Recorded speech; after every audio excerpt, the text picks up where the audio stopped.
सुप्रभात मित्रांनो. तर सकाळचे वाजले 6 आणि आपण चाललो आहे त्र्यंबकेश्वरला. श्रावणचा शेवटचा दिवस आहे. तर चला आपण जाऊया त्र्यंबकेश्वरला.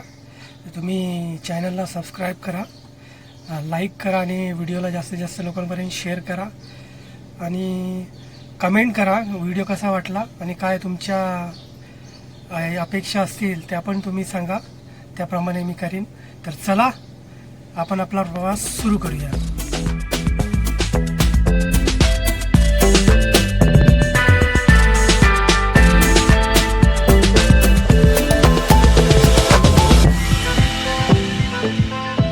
तर मित्रांनो, आता आपण खानिवड्याच्या टोल नाक्यावर पोहोचलेलो आहोत. थोड्याच वेळात टोल भरून आपण पुढे निघूया.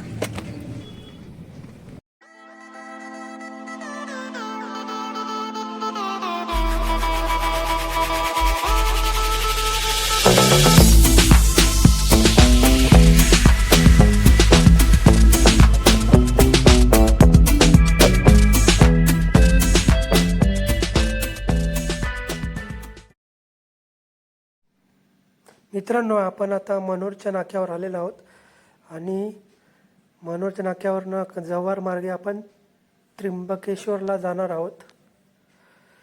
तर हा आहे मनोरचा ब्रिजचं काम चालू आहे आणि आहे मनोरचा नाका. आता आपण इथे एंटर करतोय. तर इथून आपण जव्हार मार्गे त्र्यंबकेश्वर जाणार आहोत. तर रस्ता जरासा काही खराब वाटतोय, पण नाही, ठीक आहे. सुरुवातीलाच रस्ताच खराब होता. तर आपला प्रवास आपण करूया. मित्रांनो, मनोरवाले कोणी असतील व्हिडिओ बघत तर चॅनलला सबस्क्राईब करा, लाईक करा आणि जास्तीत जास्त लोकांपर्यंत शेअर करा. तर चला आपण पुढचा प्रवास सुरू करूया. तर बघू शकताय समोरचा नजारा, खूप सुंदर असा नजारा आहे. तर इथे तुम्ही बऱ्याच ठिकाणी फिरू शकताय. इथे बरेच चांगले चांगले धबधबे आहेत आणि चांगली चांगली ठिकाणं फिरण्यासाठी आहेत. तर आपल्या फॅमिलीला घेऊन तुम्ही इथे नक्की विजिट करा, कारण पावसाळ्यामध्ये इथलं वातावरण खूप छान असतं. तुम्हाला कोकणात जायची गरज नाही. तुम्हाला इथे आल्यानंतर कोकणात गेल्यासारखं वाटेल. तुम्हाला इथे आल्यानंतर इथली आदिवासी संस्कृती जवळनं बघायला मिळेल आणि इथले आदिवासी सांस्कृतिक नृत्य व त्यांचे कार्यक्रम तुम्हाला बघायला मिळतील. तर नक्की विजिट करा.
मनोरवाले कोणी व्हिडिओ बघत असेल तर त्यांनी कमेंट नक्की करायचं आहे का व्हिडिओ कसा वाटला.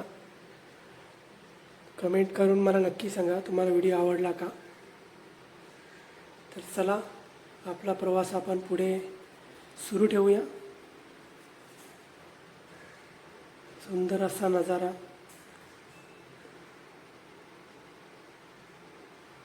मन प्रफुल्लित करणारं दृश्य समोरचं.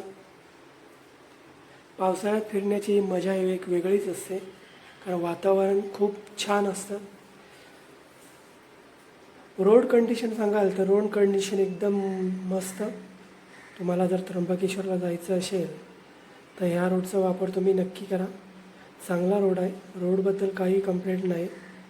पण फक्त रात्री प्रवास करू नका या रस्त्याला, कारण घाट फार डेंजर आहे आणि सुनसान रस्ता असतो. त्याच्यामुळे रात्री प्रवास करण्याचं टाळा. शक्यतो करूच नका. फॅमिली असेल गाडीमध्ये तर बिलकुल करू नका. कारण या रोडला तुम्हाला ट्रॅफिकची समस्या बिलकुल येणार नाही. कारण गाडीची रहदारी फार कमी असते, त्याच्यामुळे टॉपोटॉप रस्ता आपल्याला ड्रायव्हिंग करायला भेटतो. तर खूप छान रस्ता आहे.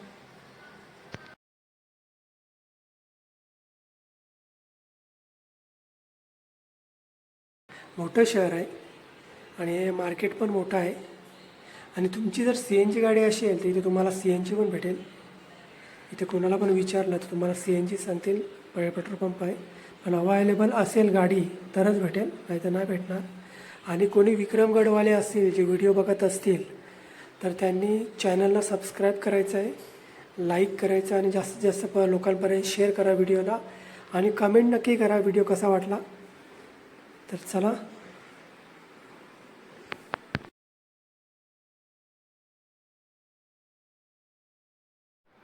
आणि विक्रमगड ही मोठी बाजारपेठ आहे. ही तुम्हाला वस्तू भेटेल आणि तुम्हाला जे काय पाहिजे तुम्ही खरेदी करू शकता. तर बघू शकता मित्रांनो, हा जिथनं ट्रक निघतो आहे त्याच रोडला इथे थोडंसं पुढे C N G petrol pump आहे. तर तुमची गाडी सी एन जी असेल तर तुम्हाला इथे सी एन जी भरायला भेटेल. पण गाडी असेल तर, कारण हा पेट्रोल पंप ऑनलाईन नाही आहे, तो गाडीवाला सिस्टमचा पेट्रोल पंप आहे. तर तुम्हाला पाहिजे तर तुम्ही भरू शकताय. चला तर मग आपण आपला प्रवास पुढे सुरू ठेवूया.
आपलं जव्हार हे कोकणासारखंच आहे. कोकणासारखं म्हणजे आपलं जव्हार ही काही कमी नाही आहे. निसर्गासाठी प्रसिद्ध आहे, जुन्या कलाकृतीसाठी देखील प्रसिद्ध आहे. तर तुम्ही जव्हारला नक्की विजिट द्या. पावसाळ्याच्या सीझनला तुम्ही नक्की इथे या, कारण खूप छान वातावरण असतं. मी तर म्हणेन की इथले लोक नशीबवान आहेत की जे निसर्गाच्या सानिध्यात राहतात.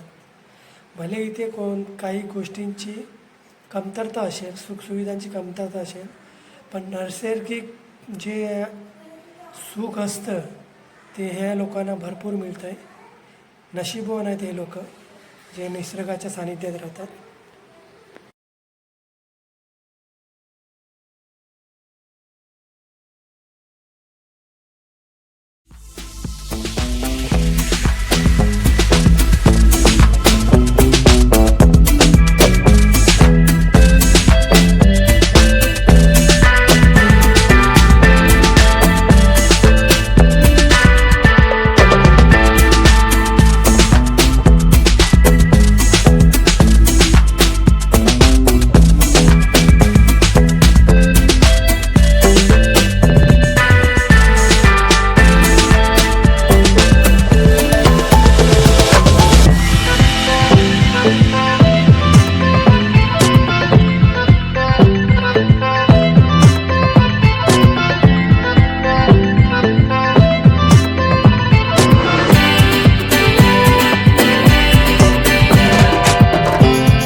आता मित्रांनो कोणतं तरी गाव आलं आहे, बघूया कोणतं गाव आहे ते.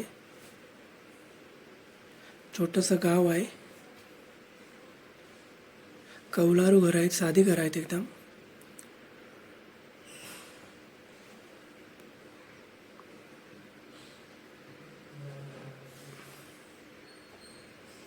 छोटंसं गाव आहे, साखरे साखरे म्हणून गाव आलेलं आहे कोणतं तरी. चला तर मग आपला प्रवास पुढे सुरू ठेवूया.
वास येत आहे ना बरा. हो काय बघितलं. हे घे वर्ष.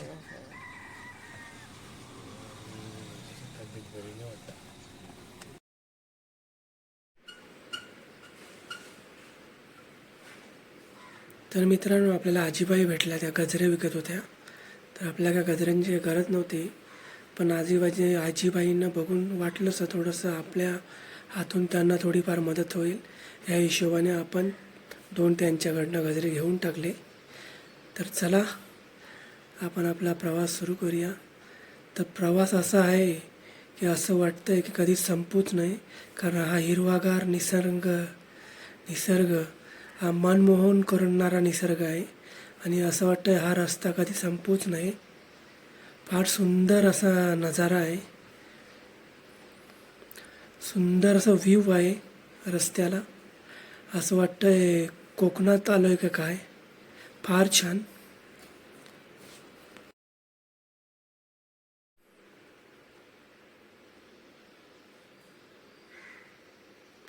आणि मित्रांनो आता आपल्याला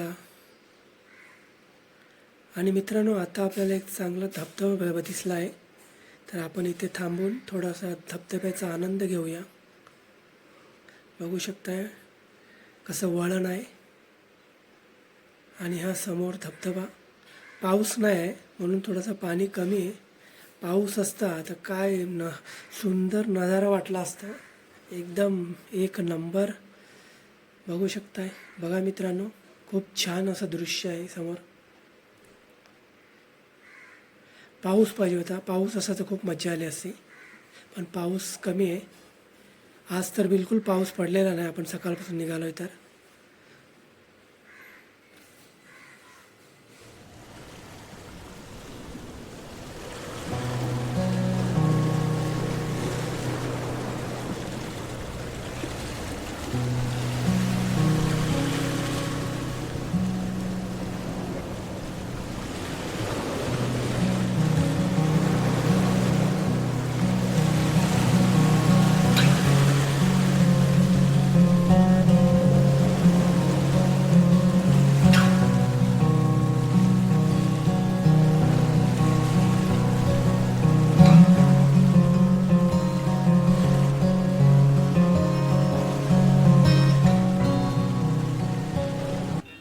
तर बघू शकता मित्रांनो, इथे एक ॲक्सिडेंट झालेला आहे. रिक्षा आणि कार फायनली मित्रांनो आपण जव्हारला पोचलेलो आहोत. हा जव्हारचा बायपास रोड आहे. हा बाहेरच्या बाहेर बनवलेला रोड आहे. आपण बाहेरच्या रस्त्याला आलो आहे. बाजूने गेला आहे तो सिटीमधून गेला आहे, शहरामधून गेला आहे. तिथे ट्रॅफिक जाम असतं म्हणून आपण बाहेरच्या रोडनं आलो आहे. तर आपण जव्हारला पोचलेलो आहोत. तर जव्हारवाले कोणी असतील व्हिडिओ बघत तर चॅनलला सबस्क्राईब करा, व्हिडिओला लाईक करा आणि जास्तीत जास्त लोकांपर्यंत शेअर करा आणि कमेंट करा व्हिडिओ कसा वाटला. फायनली मित्रांनो आपण जव्हारमध्ये पोचलो आणि इथे आपण थोडं चाय नाश्ता मित्रांनो आपण इथे चाय नाश्ता करून आपण पुढे जाऊया. चाय नाश्त्यासाठी इथे कॅन्टीन आहे रोडच्या बाजूलाच. आणि तुम्हाला पेट्रोल भरायचं असेल तर समोर पेट्रोल पंप आहे. तर मित्रांनो फायनली आपण जव्हारला पोचलेलो आहोत. पण आपला जो ब्लॉग आहे तो वसई टू त्र्यंबकेश्वर आहे. पण हा ब्लॉग मी इथेच संपवणार आहे, कारण हा ब्लॉग मी स्पेशली जव्हारचं जे सुंदरता आहे, जे नॅचरल सुंदरता आहे ते एक्सप्लोअर करण्यासाठी बनवलेला आहे. वसई टू जव्हार हा रोड ट्रिप मी केला आहे. तो फक्त तिथून वसईवरनं आपला जव्हारपर्यंतची रोड जर्नी आहे ती कशी आहे, पावसाळ्यात त्याचं नैसर्गिक सौंदर्य काय आहे हे दाखवण्यासाठी केलेला आहे. तर हा ब्लॉग मी इथेच संपवणार आहे. ह्याच्या पुढच्या ब्लॉगमध्ये मी तुम्हाला दाखवणार आहे की त्र्यंबकेश्वरचं दर्शन दाखवणार आहे. हा तो पुढचा ब्लॉग होणार आहे जव्हारपासून ते त्र्यंबकेश्वर इथपर्यंत होणार आहे आणि तिकडचं सर्व दर्शन वगैरे मी दाखवणार आहे. तर हा ब्लॉग तुम्हाला कसा वाटला कमेंट करून नक्की सांगा आणि आवडला नाही आवडला कमेंट करा. आणि काय याच्यात तुम्हाला कमी असे वाटले असेल तर नक्की कमेंट करा मला. आणि चॅनलला सबस्क्राईब करा, व्हिडिओला लाईक करा आणि हा व्हिडिओ जास्तीत जास्त शेअर करा. हा व्हिडिओ बनवण्याच्या मागे एकच आहे माझा हेतू होता की मी जव्हारची जी नैसर्गिकता आहे ती मी तुम्हाला दाखवण्याचा प्रयत्न करणार होतो. तर चला पुढच्या ब्लॉगमध्ये भेटूया. पुढचा ब्लॉग आपला होणार आहे जव्हार टू त्र्यंबकेश्वर प्रवास पण होणार आहे त्याच्यामध्ये आणि दर्शन पण होणार आहे. तर हा ब्लॉग मी इथे संपवतो.